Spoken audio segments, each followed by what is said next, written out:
I am 100% sure that you specifically have a specific goal you want to accomplish before you die. Now, I'm sure we can both agree on that. And that's good because the next few statements will probably shock you, and if you're not serious about accomplishing this goal, this strategy might be too high risk for you. But if you are serious about it, here's what you do. Now, we've all heard people say, if you have a goal, just work hard and you'll get there. But what if I told you that statement isn't completely true? Especially if you don't have the talent already to accomplish that goal, that strategy won't work for you. But this will. You may be thinking right now, wait, are you telling me that hard work doesn't pay off? Well, hear me out, and I'll give you a real life example. So, how does somebody go from this to this?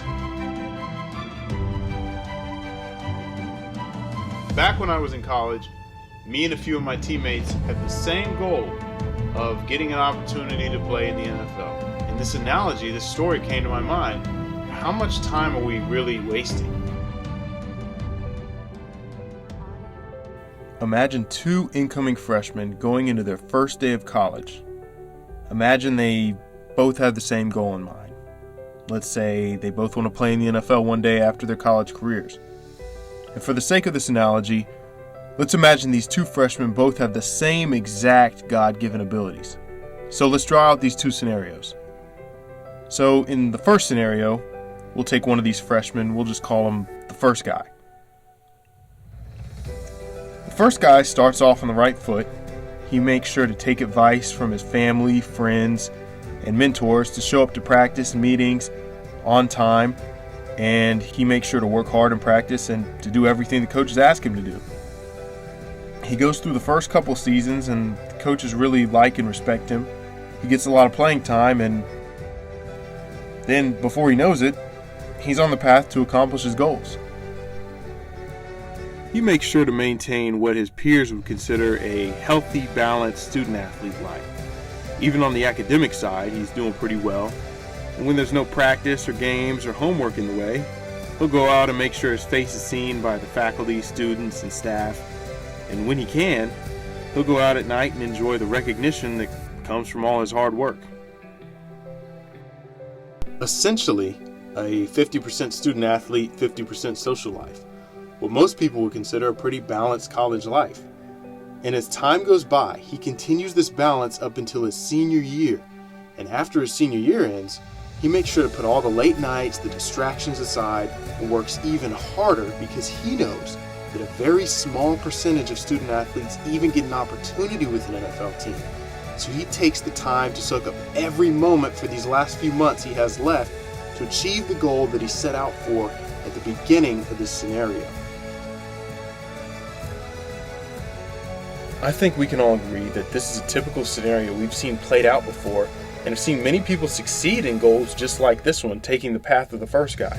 But before you decide that the first guy path is for you, let's take a look at the second guy.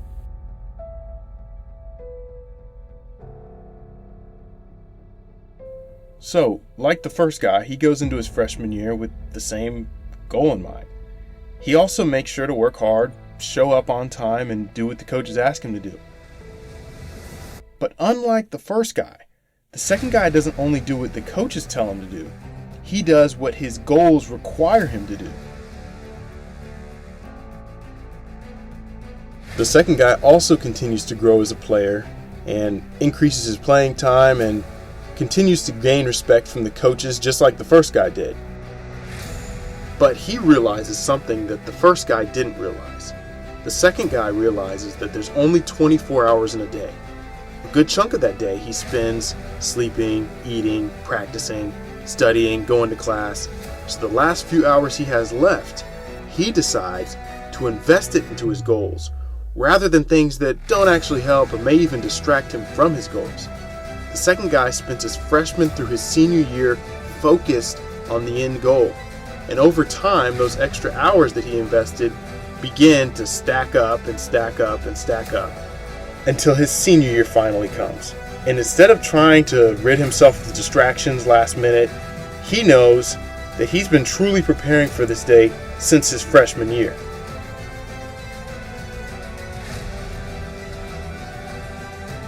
So, who do you think, given that they started with the same God-given abilities, has the better chance of achieving their goals?